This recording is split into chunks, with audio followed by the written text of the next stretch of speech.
ಕೇಂದ್ರ ಸರ್ಕಾರ, ಕೇಂದ್ರದಲ್ಲಿ ಅಧಿಕಾರದಲ್ಲಿರುವಂತ ಬಿಜೆಪಿ ಸರ್ಕಾರ ಏನಿದೆ ಅದು ಈ ದೇಶದ ಕಾರ್ಪೊರೇಟ್ ಕಂಪನಿಗಳ ಜೊತೆ ಸಂಪೂರ್ಣವಾಗಿ ಶಾಮೀಲಾಗಿದೆ. ಅದರ ಅರ್ಥ ಕಾಂಗ್ರೆಸ್ ಆಗಿಲ್ಲ ಅಂತಲ್ಲ. ಯಾವ ಗ್ಯಾರಂಟಿ ಸರ್ಕಾರ? ಗ್ಯಾರಂಟಿ ಅಂದ್ರೆ ಏನು? ಗ್ಯಾರಂಟಿ ಅಂದ್ರೆ ಸ್ವಲ್ಪ ಒಂದ್ 2,000 ರೂಪಾಯಿ ಕೊಟ್ಬಿಡೋದು, ಬಸ್ ಅಲ್ಲಿ ಫ್ರೀ ಆಗಿ ಓಡಾಡ್ಬಿಡ್ರಿ ಅಂತ ಹೇಳೋದು ಗ್ಯಾರಂಟಿನಾ? ಗ್ಯಾರಂಟಿ ಅಂದ್ರೆ ನೀವು ಕೊಟ್ಟರಲ್ಲ ಮಾತು, ಅದು ಗ್ಯಾರಂಟಿ ಇರಬೇಕು. ಸಮಸ್ಯೆಗಳ ಪಟ್ಟಿ ಬೆಳೆಯುತ್ತಿದೆ, ಮನೆ ಹಾಳು ಯೋಜನೆಗಳ ಪಟ್ಟಿ ಬೆಳೆಯುತ್ತಿದೆ, ಪರಿಹಾರದ ಹಾದಿ ಮಾತ್ರ ತೆರ್ಕೊಳ್ತಾ ಇಲ್ಲ. ಎಲ್ಲ ಬಂಧುಗಳೇ, ಹೋರಾಟದ ಒಡನಾಡಿಗಳೇ, ಹೊಸ ವಿಚಾರ ನಿಮ್ಗೆ ಏನು ಹೇಳಕ್ಕೆ ಸಾಧ್ಯ ಅಂತ ಯೋಚನೆ ಮಾಡ್ತಾ ಇದ್ದೀನಿ. ನಾವೇನು ಮಾತಾಡ್ತಾ ಇದ್ದೀವೋ ಇದನ್ನು ನೀವು ಆಲ್ರೆಡಿ ಅನೇಕ ಹೋರಾಟಗಳಲ್ಲಿ, ಪ್ರತಿಭಟನೆಗಳಲ್ಲಿ ಕೇಳಿದ್ದೀರಿ. ಯಾಕೆ ಮತ್ತೆ ಮತ್ತೆ ಕೇಳಿದ್ದೀರಪ್ಪ ಅಂದರೆ, ಯಾವ ಸಮಸ್ಯೆಗಳು ಬಗೆಹರಿತಿಲ್ಲ, ಹಾಗಾಗಿ ಮತ್ತೆ ಮತ್ತೆ ನಾವು ಮಾತಾಡ್ತಿದ್ದೀವಿ, ನೀವು ಮತ್ತೆ ಮತ್ತೆ ಕೇಳ್ತಾ ಇದ್ದೀರಿ. ಏನು ಹೇಳ್ಬೋದಪ್ಪ ಅಂತ ಹೇಳಿದ್ರೆ, ನಾವು ಕಳೆದ ಸಾರಿ ಸಮಾವೇಶ ಮಾಡೋದಕ್ಕಿಂತ, ಹೋರಾಟ ಮಾಡಿದ್ದಕ್ಕಿಂತ ಇನ್ನೊಂದು 3-4 ಮನೆ ಹಾಳು ಯೋಜನೆಗಳು ಬಂದಿದ್ದಾವೆ ಅಂತ ನಾವು ಸೇರಿಸ್ಬೋದು ಅಷ್ಟೆ. ಸಮಸ್ಯೆಗಳ ಪಟ್ಟಿ ಬೆಳೆಯುತ್ತಿದೆ, ಮನೆ ಹಾಳು ಯೋಜನೆಗಳ ಪಟ್ಟಿ ಬೆಳೀತಿದೆ, ಪರಿಹಾರದ ಹಾದಿ ಮಾತ್ರ ತೆರ್ಕೊಳ್ತಾ ಇಲ್ಲ. ಸೊ ಹಾಗಾಗಿ ಈ ಸಭೆಗೆ ಹೇಳಿಕೆ ನನಗೆ ಜಾಸ್ತಿ ಏನಿಲ್ಲ. ಮುಖ್ಯಮಂತ್ರಿಗಳನ್ನು ಉದ್ದೇಶಿಸಿ ಕೆಲವು ವಿಚಾರಗಳನ್ನು ಹೇಳಬೇಕು, ಖಂಡಿತ ಈ ಸಂದರ್ಭದಲ್ಲಿ ಹೇಳಲೇಬೇಕು ಅನಿಸಿರೋ ವಿಚಾರಗಳನ್ನು ಹೇಳ್ತೀನಿ. ನನ್ನ ಎಲ್ಲ ಮಾತುಗಳು ಮುಖ್ಯಮಂತ್ರಿಗಳಿಗೆ, ಈ ಸಭೆಗಲ್ಲ.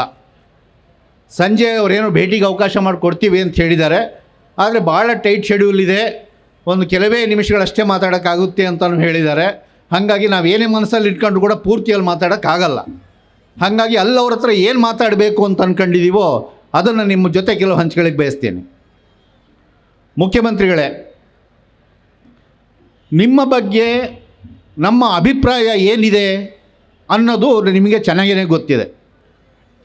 ಇವತ್ತು ರಾಜಕಾರಣ ಹೊಲಸೆದ್ದೋಗಿರುವಂಥ ಸಂದರ್ಭದಲ್ಲಿ ಸಮಾಜವಾದಿ ಮತ್ತು ಹೋರಾಟದ ಹಿನ್ನೆಲೆಯಿಂದ ಬಂದಿರುವಂಥ ನೀವು ಅನೇಕ ವಿಚಾರಗಳನ್ನು ಅರ್ಥ ಮಾಡ್ಕೊಳ್ಬಲ್ರಿ ಅನ್ನುವಂಥ ವಿಶ್ವಾಸನೂ ಕೂಡ ನಮಗಿದೆ. ಅದೇ ಸಂದರ್ಭದಲ್ಲಿ ಇನ್ನೊಂದು ಕ್ಲಾರಿಟಿನೂ ನಮಗಿದೆ.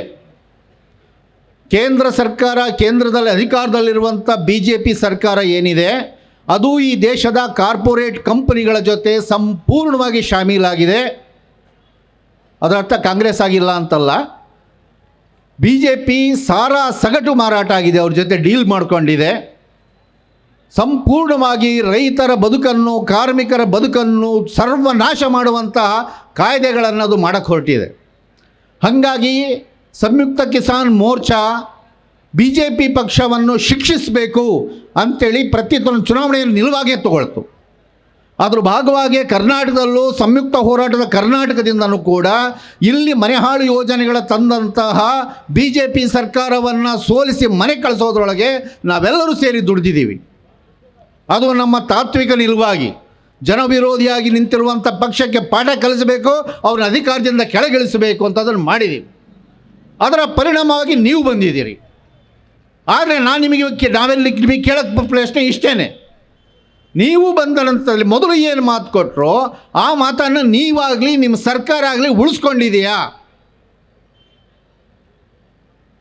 ಎಲ್ಲ ಕಾಯ್ದೆಗಳು, ಬಿ ಜೆ ಪಿ ತಂದಂಥ ಎಲ್ಲ ಕಾಯ್ದೆಗಳನ್ನು ನೀವು ಅಧಿಕಾರದಲ್ಲಿದ್ದಾಗ ವಿರೋಧ ಮಾಡಿದಿರಿ. ವಿಶೇಷವಾಗಿ ಭೂ ತಿದ್ದುಪಡಿ ಕಾಯ್ದೆಗೆ ಬದಲಾವಣೆಗಳು ನೀವು ತಂದಾಗ ನೀವು ವಿಧಾನಸಭೆಯಲ್ಲಿ ವಿರೋಧ ಪಕ್ಷದವರಾಗಿ ಕೂಗಾಡಿ ಬಹಿಷ್ಕಾರ ಮಾಡಿ ಅಲ್ಲಿಂದ ನೀವು ಪಾದಯಾತ್ರೆ ಮಾಡ್ಕೊಂಡು ಬಂದ್ವಿ. ಆವಾಗಲೇ ನಮ್ಮ ಸಂಯುಕ್ತ ಹೋರಾಟ ಕರ್ನಾಟಕದಿಂದ ಮೌರ್ಯ ಸರ್ಕಲಿಂದ ಪ್ರತಿಭಟನೆ ಹೊರತು ಮೆರವಣಿಗೆ ಬಂತು. ಇದೇ ಸರ್ಕಲಲ್ಲಿ ಎಲ್ಲರೂ ಒಟ್ಟಿಗೆ ಕೂತಿದ್ವಿ. ನಮ್ಮ ಮೆರವಣಿಗೆ ಆ ಕಡೆಯಿಂದ ಬಂತು, ನಿಮ್ಮ ಮೆರವಣಿಗೆ ಈ ಕಡೆಯಿಂದ ಬಂತು, ಎಲ್ಲರೂ ಇಲ್ಲೇ ಇದೇ ಸರ್ಕಲಲ್ಲಿ ಒಟ್ಟಿಗೆ ಕೂತಿದ್ವಿ. ಅವತ್ತು ನೀವು ಹೇಳಿದ್ರಿ, ನಮ್ಮ ಸರ್ಕಾರ ಅಧಿಕಾರಕ್ಕೆ ಬಂದರೆ ನಾವು ಇದನ್ನು ಖಂಡಿತವಾಗಿಯೂ ಕೂಡ ಈ ಎಲ್ಲ ಕಾಯ್ದೆಗಳನ್ನು ನಾವು ಯಾವುದೇ ಕಾರಣಕ್ಕೂ ಜಾರಿಯಾಗೋಕ್ಕೆ ಕರ್ನಾಟಕದಲ್ಲಿ ಅವಕಾಶ ಕೊಡೋದಿಲ್ಲ ಅಂತ ನೀವು ಹೇಳಿದ್ರಿ. ಆದರೆ ಆಗಿರೋದೇನು?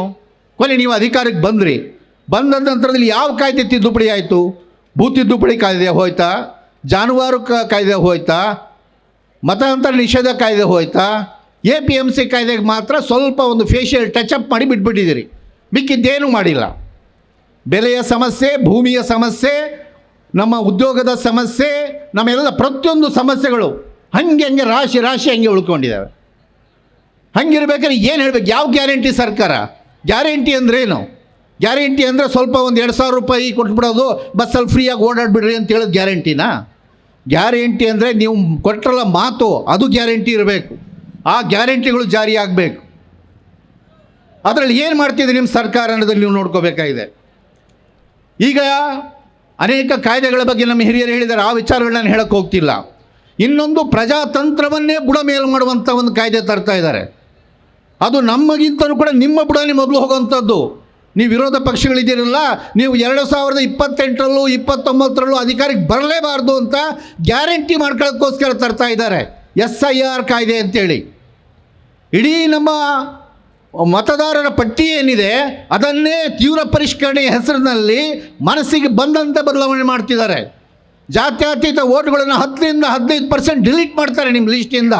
ನೀವು SIR ಇಟ್ಕೊಂಡು 28 ಗೆಲ್ಲಲ್ಲ, 29 ಗೆಲ್ಲಲ್ಲ. ಬಿಹಾರ ಆಲ್ರೆಡಿ ನೋಡಿದ್ದೀರಾ. ಅದನ್ನು ಅನೇಕ ದೇಶಗಳು, ಇದು ನಾವು ನಿಮ್ಮ ಪಕ್ಷಗಳದಾಗಿ ನಾವು ತಲೆಕೆಡಿಸ್ಕೊಳ್ತಿರಲಿಲ್ಲ. ಇದು ನಮ್ಮ ಪ್ರಜಾತಂತ್ರದ ಪ್ರಶ್ನೆ. ನಮ್ಮ ಪ್ರಜಾಪ್ರಭುತ್ವ ವ್ಯವಸ್ಥೆನೇ ನಾಶ ಮಾಡೋಕ್ಕೆ ಹೊರಟಿದ್ದಾರೆ. ನೀವೇನು ಮಾಡ್ತಾ ಇದ್ದೀರಿ? ಅಟ್ಲೀಸ್ಟ್ ಅಲ್ಲಿ ಸ್ಟಾಲಿನ್ ಅವರು ಒಂದು ತೀರ್ಮಾನ ತಗೊಂಡು ಯಾವುದೇ ಕಾರಣಕ್ಕೂ ನಾವು ಜಾರಿಯಾಗಕ್ಕೆ ಬಿಡಲ್ಲ ಅಂತ ಶೆಡ್ ಹೊಡೆದಿದ್ದಾರೆ. ಮಮತಾ ಸರ್ಕಾರವನ್ನು ಘೋಷಣೆ ಮಾಡಿದ್ದಾರೆ. ಎಡಪಕ್ಷ ಸರ್ಕಾರಗಳು ವಿರೋಧ ಮಾಡ್ತಿದ್ದಾರೆ. ಇಲ್ಲೇನು ಮಾಡ್ತಿದ್ದೀರಿ? ತಣ್ಣಗೆ ಮಲಗಿದ್ದೀರಿ. ಏನು ಸಂಬಂಧನೇ ಇಲ್ಲ. SR ಪ್ರಕ್ರಿಯೆ ಶುರು ಆಗಿದೆ. ಪಾಲಿಸಿ ವಿಚಾರ ಹೇಳೋಕ್ಕಿನ್ನೂ ತುಂಬ ಇದೆ, ಅವೆರಡೇ ಹೇಳಿ ಮುಗಿಸ್ತೀನಿ. ಇನ್ನು ನಮ್ಮ ಬದುಕಿನ ಸಮಸ್ಯೆಗಳು ಇಲ್ಲಿ ದೊಡ್ಡ ಪಟ್ಟಿ ಮಾಡಿದ್ದೀವಿ. 23 ದೊಡ್ಡ ಸಮಸ್ಯೆಗಳು ಇಟ್ಟಿದ್ದೀವಿ. ಒಂದಾದರೂ ಸಮಸ್ಯೆ, ಈಗ ಭೂಮಿ ವಿಚಾರ ತಗೊಂಡ್ರೂ ಕೂಡ ನಮ್ಮ ಮೊದಲನೇದೇ ನಾವೇನಕ್ಕೆ ಹಿಡಿದೀವಿ, ದೇವನಹಳ್ಳಿದು ಡಿನೋಟಿಫಿಕೇಷನ್ ಇವತ್ತು ಅನೌನ್ಸ್ ಆಗಬೇಕು ಅಂತ ಹೇಳಿದ್ದೀವಿ. ಅದೇ ಸಂದರ್ಭದಲ್ಲಿ ಬಿಡದಿನವರು, ಆನೇಕಲ್ಲರು ಬಂದು ಕೂತ್ಕೊಂಡಿದ್ದಾರೆ. ಇನ್ನು ತುಮಕೂರಿನವರು, ಕಾರವಾರನವರು, ಧಾರವಾಡದವ್ರನವರು, ರಾಯಚೂರು ಸುಮಾರು ಭೂಸ್ವಾಧೀನ ಆಗ್ತಿರುವಂಥ ರೈತರು ತಮ್ಮ ಇದರಲ್ಲಿ ಕಾಯ್ತಾ ಇದ್ದಾರೆ. ಒಂದು ದೇವನಹಳ್ಳಿನ ಭೂಸ್ವಾಧೀನ ರದ್ದು ಮಾಡಿಸ್ಲಿಕ್ಕೆ ಇಡೀ ಕರ್ನಾಟಕದ ಸಂಘಟನೆಗಳು ನಾವೆಲ್ಲ ಸೇರ್ಕೊಂಡು ತಿಂಗಳಾನ್ಗಟ್ಟಲೆ ಎಲ್ಲ ಕೆಲಸನ ಕೈ ಬಿಟ್ಕೊಂಡು ಹಗಲು ರಾತ್ರಿ ಕೂತ್ಕೊಂಡು ನಿಮ್ಮ ಹತ್ರ ಒಂದು ಕಾಯ್ದೆ ರದ್ದು ಮಾಡಿಸ್ಬೇಕಾಯ್ತು. ಹಾಗಾದರೆ ಮಿಕ್ಕವೆಲ್ಲ ರದ್ದು ಮಾಡಿಸೋಕ್ಕೆ ಇನ್ನೆಷ್ಟು ವರ್ಷ ಮಾಡಬೇಕು? ಇಲ್ಲಿ ಇರುವಂಥ ಮಿಕ್ಕಂಥ ಸಮಸ್ಯೆಗಳೆಲ್ಲ ಬಗೆಹರಿಬೇಕು ಅಂದರೆ ನಾವು ಇನ್ನೂ ಎಷ್ಟು ದಶಕ ಕಾಯಬೇಕು? ಇದು ಕೊನೆ ಇದೆಯಾ? ಇದಕ್ಕೂ ಇಲ್ಲ. ಇದಕ್ಕೊಂದು ಪರಿಹಾರ ಬೇಕು. ಅದಕ್ಕೋಸ್ಕರ ಈ ಸಮಾವೇಶ ನಾವು ಮಾಡ್ತಾಯಿದ್ದೀವಿ. ಬಗರುಕುಂ ರೈತರಿದ್ದಾರೆ. ಅವಲೇ HR ಬಸವರಾಜಪ್ಪ ಅವ್ರು ಹೇಳಿದರು 18 ಲಕ್ಷ ಅರ್ಜಿಗಳು ಇದ್ದಾವೆ. ಈಗ ಅದರೊಳಗೆ 2 ಲಕ್ಷ ಅರ್ಜಿಗಳು ಮಾತ್ರವೇ ಅವರು ಅರ್ಹ ಅರ್ಜಿಗಳು, 16 ಲಕ್ಷ ಅರ್ಜಿಗಳು ಈಗ ತಿರಸ್ಕೃತಗೊಳ್ತವೆ ಅಂತ ಹೇಳ್ತಿದ್ದಾರೆ. ಕಾನೂನು ಪ್ರಕಾರ ಅವ್ರಿಗೆ ಕೊಡೋಕ್ಕೆ ಬರಲ್ಲ. ಗೋಮಾಳ ಭೂಮಿ, ಇನ್ನೊಂದು ಭೂಮಿ, ಮಗದೊಂದು ಭೂಮಿ ಅವ್ರಿಗೆ ಕೊಡೋಕ್ಕೆ ಬರಲ್ಲ. ಮುಖ್ಯಮಂತ್ರಿಗಳು ಯೋಚನೆ ಮಾಡ್ತಿರ್ಬೇಕಾಗಿರೋದು ಯಾರು ಇವು ಬಗರುಕುಂ ರೈತರು? ಎಲ್ಲ ಬಡ ರೈತರು. ಅದರಲ್ಲಿ ಹೆಚ್ಚಿನ ಪಾರು ದಲಿತರು ಮತ್ತು ಅತಿ ಹಿಂದುಳಿದವರು 90%. ಅದೇ ಭೂಮಿನ ಬಿಟ್ಕೊಂಡು ಅಜ್ಜ ಅಪ್ಪಂತಿರೆಲ್ಲ ಸತ್ತೋದ್ರು ಆಲ್ರೆಡಿ. ಈಗ ಅವ್ರ ಮೊಮ್ಮಕ್ಕಳಿದ್ದಾರೆ. ನೀವೇನು ಮಾಡ್ತಿದ್ದೀರಿ? ಕೊನೆಗೆ ಅದನ್ನು ಅರ್ಧಕ್ಕೆ ಬಿಸಾಕಿ ಕೊಟ್ಟಿದ್ದೀವಿ. ಅರ್ಜಿಗಳನ್ನು ಕ್ಲಿಯರ್ ಮಾಡಿ ಅಂದರೆ ಅರ್ಜಿಗಳನ್ನು ಬಿಸಾಕಕ್ಕೆ ಹೊಟ್ಟಿದ್ದೀರಿ. ನೀವು ಕೇಳಿದ್ರೆ ಏನು ಹೇಳ್ತೀರಿ? ಅನಿವಾರ್ಯ, ಏನು ಮಾಡೋಕ್ಕಾಗ್ತದೆ, ಕಾನೂನಿನ ಬೆಂಬಲ ಇಲ್ಲ. ನಮಗೋಸ್ಕರ ಕಾನೂನು ಇದೆಯಾ? ಕಾನೂನಿಗೋಸ್ಕರ ನಾವಿದ್ದೀವ? ಜನರು ಅಲ್ಲಿ ಉಳುಮೆ ಮಾಡ್ತಾ ಇದ್ದಾರೆ, ವಾಸ ಮಾಡಿದ್ದಾರೆ, ಅವರು ನ್ಯಾಯವಾಗಿ ಅದರಲ್ಲಿ ಹಕ್ಕುದಾರರು ಅಂತ ಆದಮೇಲೆ ನಿಮ್ಮ ಕಾನೂನು ಅದನ್ನು ಬದಲಾವಣೆ ಮಾಡಿ ಸೆಟಲ್ಮೆಂಟ್ ಮಾಡಿ. ಇದು ನಿಮಗೆ ಮತ್ತೊಂದು ಸರಿ ಅಲ್ಲ, ಆಲ್ರೆಡಿ ಸುಮಾರು ಸರಿ ಹೇಳಿದ್ದೀವಿ. ಯಾಕೆ ಕಿವಿ ಕೇಳಿಸಲ್ಲ? ಜನರ ಕಷ್ಟಗಳು ಯಾಕೆ ನಿಮ್ಗೆ ಅರ್ಥ ಆಗೋದಿಲ್ಲ? ಇದೇ ರೀತಿಯಲ್ಲಿ ಅರಣ್ಯವಾಸಿಗಳು ಇವತ್ತು ನಮ್ಮ ಹೋರಾಟಕ್ಕೆ ಕಡಿಮೆ ಬಂದಿದ್ದಾರೆ. ಆದರೆ ಅರಣ್ಯವಾಸಿಗಳ ಸಮಸ್ಯೆ ತುಂಬ ದೊಡ್ಡದಾಗಿದೆ. ಅದು ಇವತ್ತು ಶಿರ್ಸಿಯಲ್ಲಿ ಮೊನ್ನೆ 15,000 ಜನರಲ್ಲಿ ಮಾಡಿದ್ದಾರೆ ಅವರು. ಪ್ರತಿ ಅರಣ್ಯವಾಸಿಗಳು, ಅದು ಚಿಕ್ಕಮಗಳೂರು ಇರ್ಬೋದು, ಕೊಡಗು ಇರ್ಬೋದು, ಉತ್ತರ ಕನ್ನಡ ಇರ್ಬೋದು, ನಮ್ಗೆ ಯಾವಾಗ ಎತ್ತಂಗಡಿ ಮಾಡ್ತಾರಪ್ಪ ಅನ್ನೋ ಆತಂಕದಲ್ಲೇ ಬದುಕ್ತಿದ್ದಾರೆ ಅಷ್ಟು ಅರಣ್ಯವಾಸಿಗಳು. ಅದಕ್ಕೊಂದು ಶಾಶ್ವತ ಪರಿಹಾರ ಕೊಡೋಕ್ಕಾಗೋದಿಲ್ವ ಸರ್ಕಾರಕ್ಕೆ? ಕೇಂದ್ರ ಸರ್ಕಾರಕ್ಕೆ ಜೊತೆ ಸ್ವಲ್ಪ ಗುದ್ದಾಡೋಕ್ಕಾಗೋದಿಲ್ವಾ? ಆ ಜನರಿಗೆ ಇಲ್ಲಪ್ಪ ನಿಮ್ಮ ಬೀದಿ ಪಾಲು ಮಾಡಲ್ಲ ಅಂತ ಒಂದು ವಿಶ್ವಾಸ ಕೊಡೋಕ್ಕಾಗೋದಿಲ್ಲ ನಿಮ್ಮ ಸರ್ಕಾರದ ಕೈಯಿಂದ? ಯಾಕೆ ನೀವು ಇದಕ್ಕೆ ಮುಂದಾಗ್ತಿಲ್ಲ? ಅದೇ ರೀತಿಯಲ್ಲಿ ನಮ್ಮ ದಲಿತ ಬಾಂಧವರು SCBTPS ಹಣಕ್ಕೋಸ್ಕರ ಸಾಕಷ್ಟು ದಿವಸ ನಿಮ್ಮ ಹತ್ರ ಹೋರಾಟ ಮಾಡ್ತಾ ಇದ್ದಾರೆ. ಇಲ್ಲ, ಇದು 25% ದಲಿತರಿಗೆ ಅಂತ ಎತ್ತಿಟ್ಟು SC/STಗೆ, ಆದರೆ ಅದನ್ನು ಬೇರೆ ಬೇರೆ ಕಡೆ ವೇಸ್ಟ್ ಆಗ್ತಿದೆ ಅಂತ. ಹೋಗಲಿ, ಅದೇನೇನೋ ಮಾಡ್ತೀರಿ, ಆ ಚರ್ಚೆಗೆ ನಾನು ಹೋಗಲ್ಲ. ಇಷ್ಟು ಲೆವೆಲ್ಗೆ ಇಳಿಬೇಕಾ? ಆ ಹಾಸ್ಟೆಲಲ್ಲಿ ಮಕ್ಕಳು ಓದ್ತಾ ಇದ್ವು, ಪ್ರೈವೇಟ್ ಕಾಲೇಜಲ್ಲಿ ಓದ್ತಾ ಇದ್ದೀರಾ, ಹಾಗಾಗಿ ನಿಮಗೆ ಸ್ಕಾಲರ್ಶಿಪ್ ಅನ್ವಯ ಆಗೋದಿಲ್ಲ. ಅರೆ ಸ್ವಾಮಿ, ಸರ್ಕಾರಿ ಶಾಲಾ ಕಾಲೇಜ್ ಮುಗಿಸ್ತಾ ಇದ್ದೀರಿ, ಪ್ರೈವೇಟಿಗೆ ಹೋಗಲಿಲ್ಲ ಅಂದರೆ ಎಲ್ಲಿಗೆ ಹೋಗಬೇಕು? ಪ್ರೈವೇಟಿಗೆ ಹೋದರೆ ನಿಮ್ಮ ಹತ್ರ ಹಣ ಇದ್ದಂಗೆ, ಹಾಗಾಗಿ ನಿಮಗೆ ಸ್ಕಾಲರ್ಶಿಪ್ ಬೇಡ, ಕ್ಯಾನ್ಸಲ್. ಏನು ನ್ಯಾಯ ಇದು? ಇದನ್ನು ಯಾರಾದರೂ ಒಪ್ಪುವಂಥ ವಿಚಾರನ ಇದು?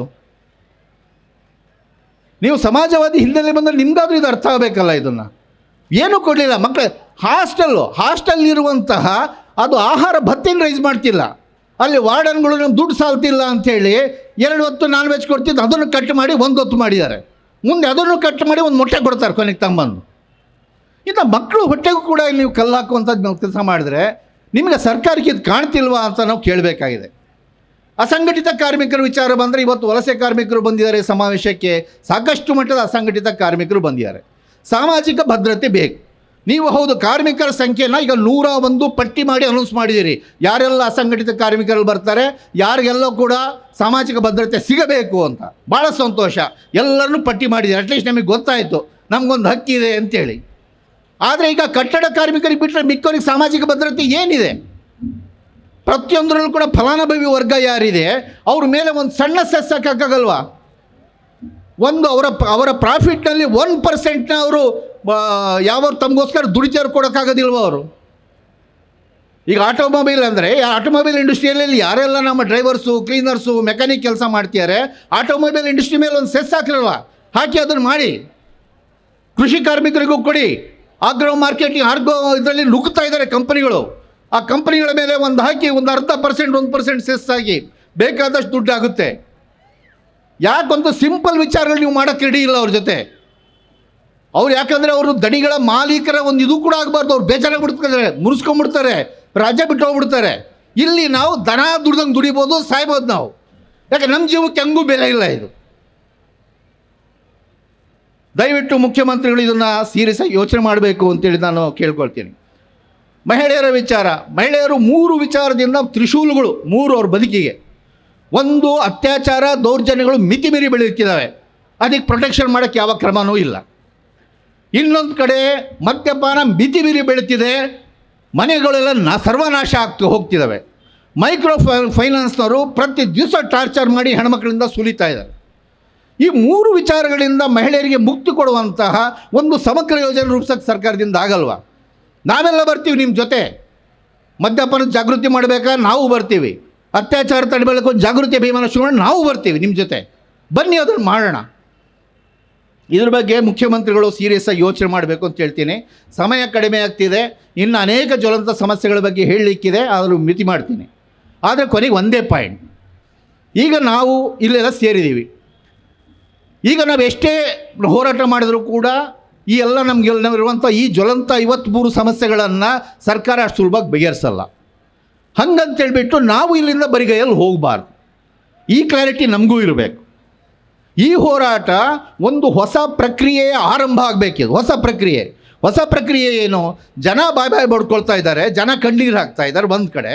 ಇನ್ನೊಂದು ಕಡೆ ನಾವು ಹೋರಾಟಗಾರರೆಲ್ಲ ಬಂದುಬಿಟ್ಟು ನಾವಿಲ್ಲಿ ಫ್ರೀಡಮ್ ಪಾರ್ಕ್ನಲ್ಲಿ ಬೇರೆ ಬೇರೆ DC ಆಫೀಸ್ ಮುಂದೆ ನಾವು ಬಾಯ್ ಹಿಡ್ಕೊಳ್ತಿದ್ದೀವಿ. ಅವರು ತಮ್ಮ ಕುರ್ಚಿಯ ಕಚ್ಚಾಟದಲ್ಲಿ ಮಾತ್ರ ಬ್ಯುಸಿ ಇದ್ದಾರೆ, ಮಿಕ್ಕಿದವ್ರಿಗೆ ಯಾವುದೂ ಬೇಡ. ಲಾಭ ಕುರ್ಚಿ 2 ಸಾಕವ್ರಿಗೆ, ಅವರು ಅದರಲ್ಲಿದ್ದಾರೆ. ಈ ತ್ರಿಕೋಣಕ್ಕೆ ಸಂಬಂಧನೇ ಇಲ್ಲ. ನಾವು ಈ ಸಂಬಂಧನ ಕನೆಕ್ಟ್ ಮಾಡಲೇಬೇಕು. ಈ ಸಮಾವೇಶ ಉದ್ದೇಶ ಅದೇ, ಈಗ ಕನೆಕ್ಟ್ ಮಾಡಬೇಕು. ನಾವು ಪಟ್ಟಿ ಏನು ಮಾಡಿದೆಯೋ ಸುಮ್ಮನೆ ಮಾಡಿರೋದಲ್ಲ. ಇದು ನಮ್ಮ ಜನಗಳು ಹಾಕ್ತಿರುವ ಕಣ್ಣೀರುಗಳನ್ನೆಲ್ಲ ಸೇರಿಸಿ ಮಾಡಿರುವಂಥ ಈ ಪಟ್ಟಿ ಹಿಂಗೆ ವೇಸ್ಟ್ ಆಗಂಗಿಲ್ಲ. ಅವ್ರು ಬಗರುಕುಂ ಸೆಟ್ಲ್ ಮಾಡಲೇಬೇಕು, ಎಲ್ಲರಿಗೂ ಸಾಮಾಜಿಕ ಭದ್ರತೆ ಕೊಡಲೇಬೇಕು, ಬಲವಂತದ ಭೂಸ್ವಾಧೀನ ಕೈ ಬಿಡಲೇಬೇಕು, ಮದ್ಯಪಾನಕ್ಕೆ ನಿಯಂತ್ರಣ ಹಾಕಲೇಬೇಕು. ಇಂಥ ಎಲ್ಲ ಕ್ರಮಗಳು ಅವ್ರು ಮಾಡಲೇಬೇಕು. ಇದನ್ನು ಆಗಬೇಕು ಅಂತ ಹೇಳಿದ್ರೆ ನಾವು ಕೇಳ್ತಿರೋದು 2 ಡಿಮ್ಯಾಂಡ್ ಅವರಿಗೆ. ನಂಬರ್ 1, ಮುಖ್ಯಮಂತ್ರಿಗಳು ಈ ಎಲ್ಲ ಚರ್ಚೆಗಳನ್ನು ಮಾಡಲಿಕ್ಕೆ ಜನ ಚಳುವಳಿಗಳ ಜೊತೆ ಒಂದು ವಿಶೇಷ ಸಭೆಯನ್ನು ಕರಿಬೇಕು. ಈ ಎಲ್ಲ 23 ಹಕ್ಕೊತ್ತಾಯಗಳು ಪ್ಲಸ್ ಪಾಲಿಸಿಯಾಗಿ 8 ಇವುಗಳ ಬಗ್ಗೆ ಚರ್ಚೆ ಮಾಡಲಿಕ್ಕೆ ಒಂದು ವಿಶೇಷ ಸಭೆ ಕರೀಲೇಬೇಕು ಮುಖ್ಯಮಂತ್ರಿಗಳು. ಆ ಡೇಟ್ನ ಇವತ್ತು ನಿಗದಿ ಮಾಡಬೇಕು ಸಾಯಂಕಾಲದೊಳಗೆ ಅವರು. ಇದು ಒಂದು. ಎರಡನೆಯದು, ಅದಕ್ಕಿಂತ ಮೊದಲು ಪೂರ್ವಭಾವಿಯಾಗಿ ನಾವು 12 ಇಲಾಖೆಗಳು ಸಂಬಂಧಪಟ್ಟಂಗೆ ಇಲ್ಲಿ ಮೆನ್ಷನ್ ಮಾಡಿದ್ದೀವಿ. ಇಲ್ಲಿ ನೋಡಿ, ಕಂದಾಯ, ಕಾರ್ಮಿಕ, ಅರಣ್ಯ, ಕೃಷಿ, APMC, ಕಬ್ಬು ಮತ್ತು ಸಕ್ಕರೆ, ಗ್ರಾಮೀಣಾಭಿವೃದ್ಧಿ, ವಸತಿ, ಸಮಾಜ ಕಲ್ಯಾಣ, ಮಹಿಳಾ ಮತ್ತು ಕಲ್ಯಾಣ, ಆಹಾರ ಮತ್ತು ನಾಗರಿಕ ಸರಬರಾಜು, ಶಿಕ್ಷಣ. ಇಷ್ಟು ಇಲಾಖೆಗಳು ನಮ್ಮ ಬದುಕಿಗೆ ನೇರ ಸಂಬಂಧ ಹೊಂದಿರುವಂಥದ್ದು. ಇಷ್ಟು ಸಚಿವಾಲಯಕ್ಕೂ ನೀವು ಸೂಚನೆ ಕಳಿಸ್ಬೇಕು. ಅವರು ಪೂರ್ವಭಾವಿ ಈ ಸಮಸ್ಯೆಗಳ ಬಗ್ಗೆ ನಮ್ಮ ಹೋರಾಟಗಾರರ ಜೊತೆ ಮೊದಲ ಸಮಾಲೋಚನೆ ಮಾಡಬೇಕು. ಯಾವ್ಯಾವ ಸಾಧ್ಯ ಇದೆ ಅವರು ಬಗೆಹರಿಸಬೇಕಲ್ಲಿ. ಯಾವಾಗದಿಲ್ಲವೋ ಅದು ಮುಖ್ಯಮಂತ್ರಿಗಳ ಅಧ್ಯಕ್ಷತೆಯಲ್ಲಿ ನಡೆಯುವಂಥ ವಿಶೇಷ ಸಭೆಗೆ ಟೇಬಲ್ ಆಗಬೇಕು. ಅಲ್ಲಿ ಮುಖ್ಯಮಂತ್ರಿಗಳು ತೀರ್ಮಾನ ತಗೊಳ್ಬೇಕು. ಇದನ್ನು ನೀವು ಮಾಡಲೇಬೇಕು ಅಂತ ಒತ್ತಾಯಿಸ್ತಿದ್ದೀವಿ. ನಿಮ್ಮ ಕುರ್ಚಿಯ ಕಚ್ಚಾಟದಲ್ಲಿ ಏನಾಗುತ್ತೋ ನಮಗೆ ಗೊತ್ತಿಲ್ಲ. ಆದರೆ ನೀವು ಕೊಟ್ಟ ಮಾತನ್ನು ಈಡೇರಿಸಿಕೊಳ್ಳದೆ ಹೋದಂತಹ ಮುಖ್ಯಮಂತ್ರಿ ಅಂತ ಪಟ್ಟಕ್ಕೆ ಮಾತ್ರ ಕಟ್ಕೋಬೇಡಿ. ನಿಮ್ಮ ಕೊಟ್ಟ ಮಾತಿನಂತೆ ಕಾರ್ಯನಿರ್ವಹಿಸಿ ಅಂತ ಹೇಳ್ತಾ ನಾನು ಮಾತು ಮುಗಿಸ್ತೀನಿ. ನಮಸ್ಕಾರ.